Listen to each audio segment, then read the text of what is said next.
Thank you. Sorry, she said it was ready. Okay. Let's drive this thing. Get in the car.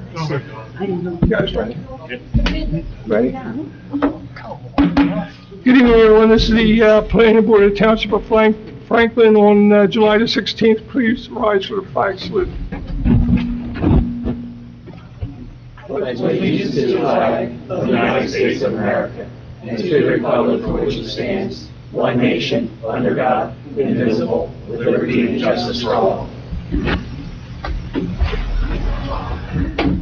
Okay, roll call, please. I'll do the Open Public Meetings Act first. Notice of this meeting has been given as required by the Open Public Meetings Act and the annual notice of meetings. A copy was posted on the township website. Notice of this meeting was sent to South Jersey Times and the Sentinel, and a copy was posted at the Franklin Township Municipal Building. Mr. Brandt. Here. Mr. Clark. Mr. Fiorella. Here. Mr. Keene. Mr. Kelly. Here. Mr. Milady. Mr. Slade. Here. Mr. Ranson, Mr. Cahoot, Mr. Travaglione, Here. Chairman Pesh. Here. Okay, first order of business is PB 26-01, RM Stinger LLC. It's a resolution. Is there a motion to approve the resolution? Mr. Chairman, I make a motion we approve PB 2601 as listed. Second. I have a motion and a second. Roll call, please.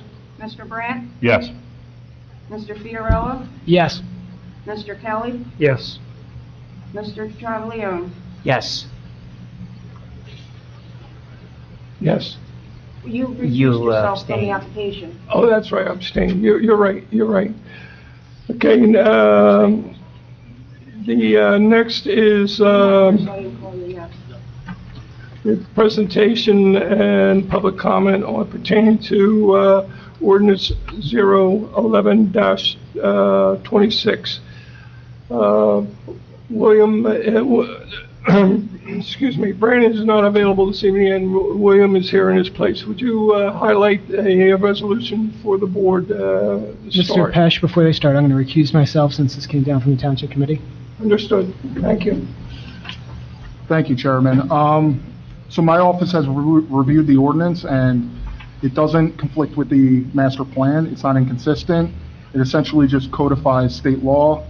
So my recommendation would be to recommend to the governing body to adopt the ordinance.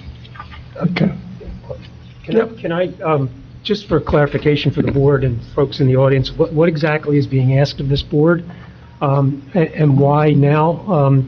You know, how long has it been out there? How long have we had to adopt this? And why is the Township Committee asking us to do this now? In terms of what the ordinance does is it essentially just changes the notice requirements. It shifts from newspaper publishing to internet publishing. The state statute that the ordinance is essentially just codifying, it came into effect on March 2nd. The governing body is required, when there's a zoning amendment, to send it to the planning board and get feedback from the planning board. So that's why we have to deal with it now. Okay. Thank you. Good, Jimmy. Any other questions?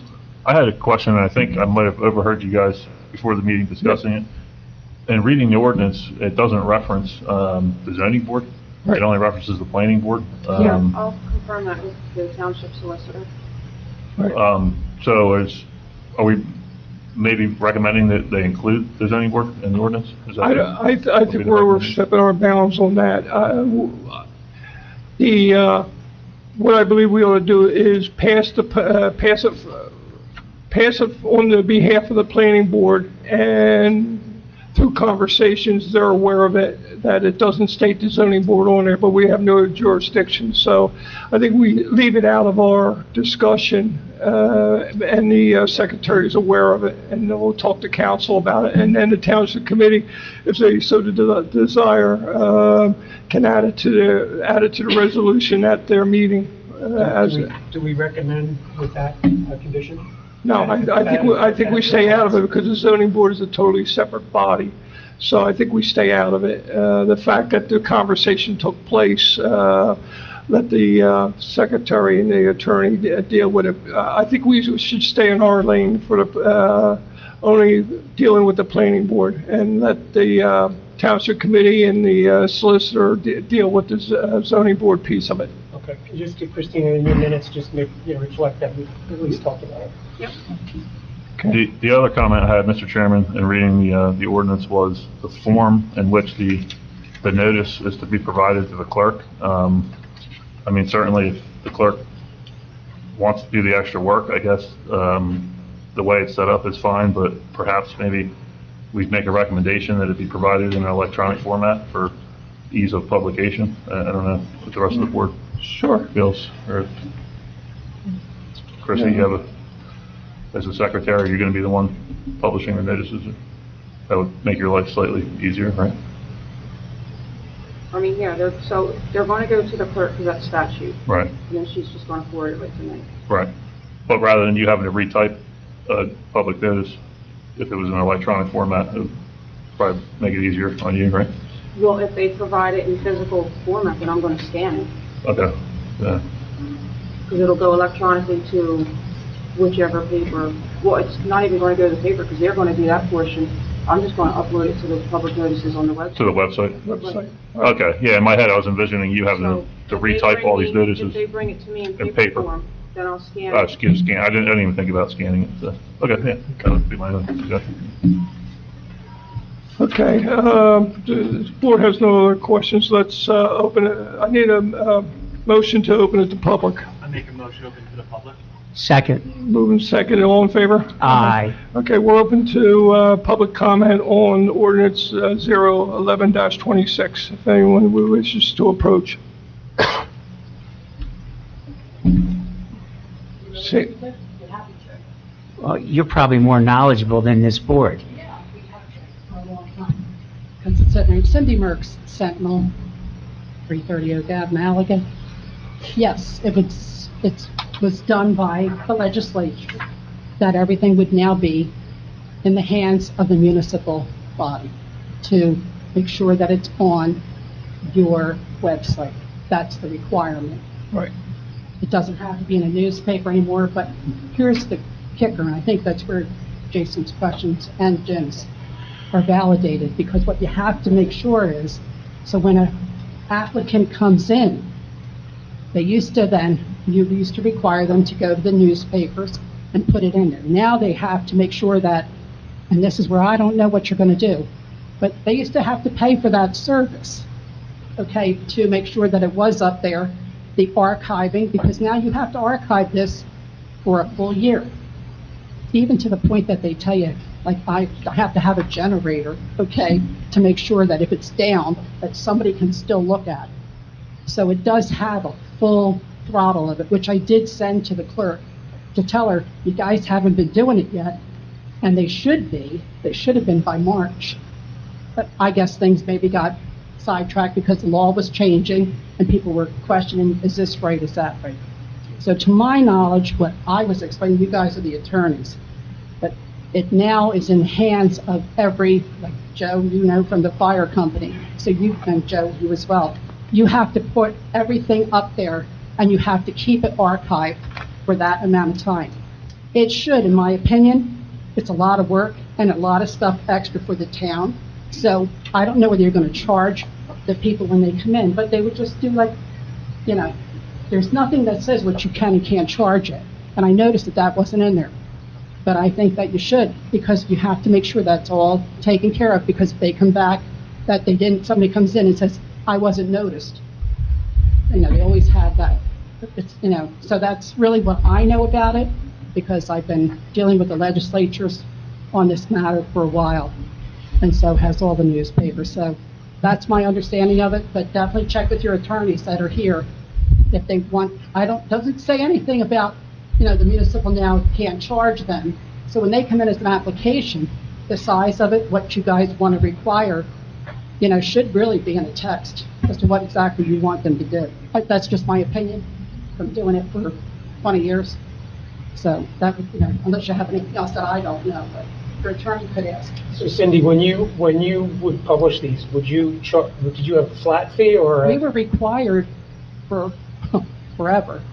When the legislator, they told us how much you could charge. So in other words, I was a paper, you had to go by whatever their standards were. I couldn't charge more than 25 cents a line. Mr. Petch knows this. We had a couple discussions, lively discussions when you were Lively there. discussions. Lively discussions, yes. But in other words, we couldn't charge more than 25 cents a line. Now you have and this is how they do it. It's state, county, and municipal. So when we do that, it's actually set up, but they still haven't said anything that you should charge. And like I said, when you have to hire office staff to put this up, some towns have a lot of activity, but everybody who's a builder, you got to make sure that it's coming through them instead of what we did before. And there's nothing that says extra fees on these either. So it doesn't really give you guardrails to say where we should go. But that's something you guys could probably decide and see what other towns are doing with it. Well, that's why I was wondering if you had a Yeah, flat some of them fee are, or there are. No, right now, I'm still going on, what we did. I don't know, I'm just not sure that you put the fee structure in something like this, you have that as something separate. That would just be something, I guess, that the governing body's gonna have to That's right. decide on. You're going to have to You know? struggle with, initially, and it may be a lot bigger than I think, initially, they received from the applicant, the public notice, and somebody takes that and posts it on the website, and it's done at that point in time. To your earlier point, and I do it with the newspaper side of it as well, on each application, I confirm with the attorney that have all the notifications, both on the 200-foot and the legal ads are done. So I don't see a change there, is that whether they're using a legal ad in a paper or whether they're posting it, that what I try to do is get it on the record that I was told Right. by the professionals that it was handled correctly. Correct. So, and that will continue as It's really well. more on the township, Yeah. Joe. As a governing body, you'd have to say, you guys, have we put maybe $1,000 into escrow? Right. And do you want that to cover that, what I'm saying, that particular notice, which could probably, be part of how you have to deduct for it?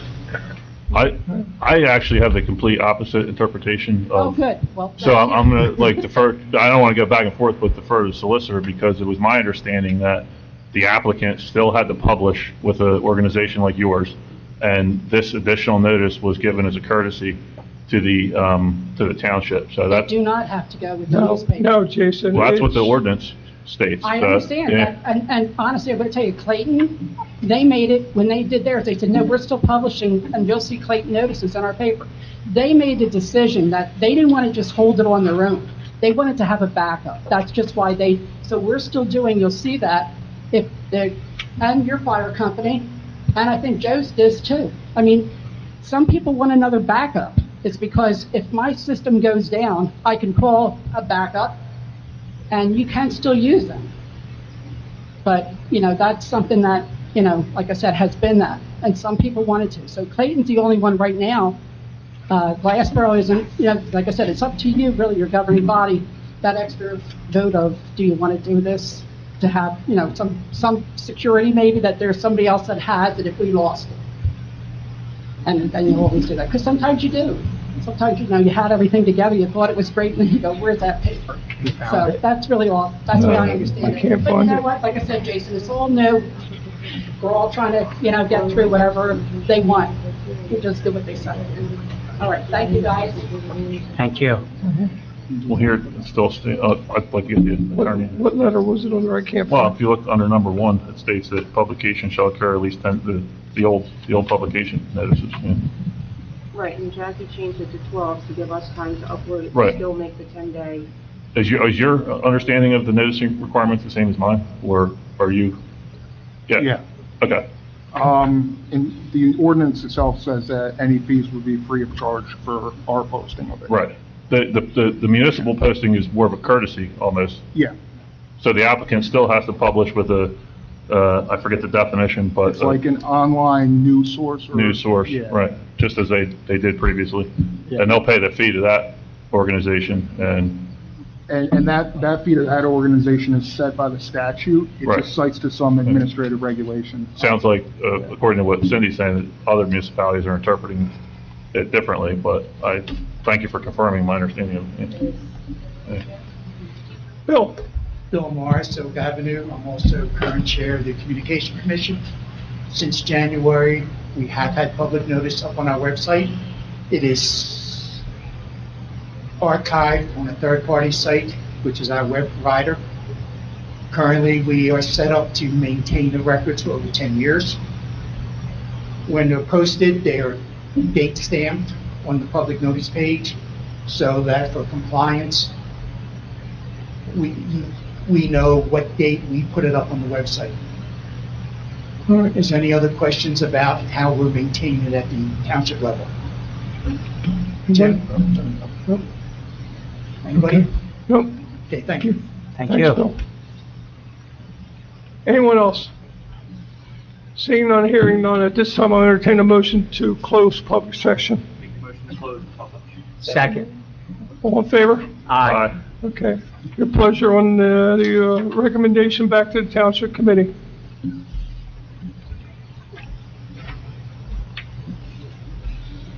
I guess at this point, I make a recommendation to this board that we vote in favor of recommending this ordinance review to the governing body, the Township Committee, for Okay. 01126, All right, I have a motion to, With also with the comments made. with the additional from Mr. comments. Jason. all right. Second, I'd second that. Yeah. I have a motion, second, Chris, roll call, please. Mr. Brandt, Yes. Mr. Kelly, Yes. Mr. Swade, Yes. Mr. Travelio, Yes. Chairman Pesh. Yes. Moving forward, Chris, any communications, Communications, no, correspondence? no. A motion to approve the minutes of May 19th, 2026. Motion to approve minutes, May 19th, 2026. Second. Move second, all in favor? Aye. Solicitor, no reason for closed session, correct? Correct. Chris, do you want to take this, the comment on the right to farm? Yes, so at the last meeting, the comment was made that a chicken coop is an ag building, and that if it's farm-related, it can be placed in the buffer. So we reviewed the ordinance, and to be a farm, an ag building, it has to currently be assessed and qualified as farmland to be an ag building. So just having a chicken in it doesn't qualify. The other thing is, the said buffer strip shall be restricted by deed against construction of any buildings, structures other than fences, walls, and drainage facilities. So nothing can be built as far as like a structure other than the three listed in that easement. And I just wanted to get that on record because last meeting was on record stating that it could be. Okay, thank you for doing the research on that, Chris. And just for the record, we're one up on Ralphie now. We got him. No, the Phillies are on Ralph. All right. All right, real quick, to review the application last month, the chicken coop was 91 feet from the rear property line. It was actually 51 feet. Oh, it was 51? Yes, so it is still outside of the 50 feet that, because you reduced the ag buffer to 50 feet. So it is 1 foot outside of it, because it is 51 feet. Okay, so no mistake was made with that application, because we allowed a 50-foot buffer. Well, the deed the restriction needs to be placed on the deed that nothing further can be built on there. All right, thank you. It doesn't really affect that one, like I said, because you guys agreed to the 50-foot, the structure's 51. But like I said, just because that was stated on record that it can be done, just wanted to clarify. Clarify. That it cannot. Okay, thank you. But yeah, the applicant's not affected. There's actually, since we're discussing it, sorry, Mr. Pesh, but I'll be quick. That's okay. There's exceptions to those requirements in the ordinance, one of them being if the adjacent farmland is wooded, which this farmland, I believe, we didn't do an in-depth, analysis, but it appeared as though it was wooded, therefore the ag buffer would not be applicable at all on that project. Now, that wasn't raised by the applicant, or the applicant's attorney. So, yeah, it exempts properties that are in the forestry management plan. So, you agree with my analysis, is what you're saying? Right, yeah, the adjacent land in the woodlot incidental to farming operations or wooded tract that is managed under an approved forestry management program. Right. Would be an exception to the buffer requirement, right? Yeah. I believe that adjacent parcel meets that. Met that, We don't know that. Met that exception.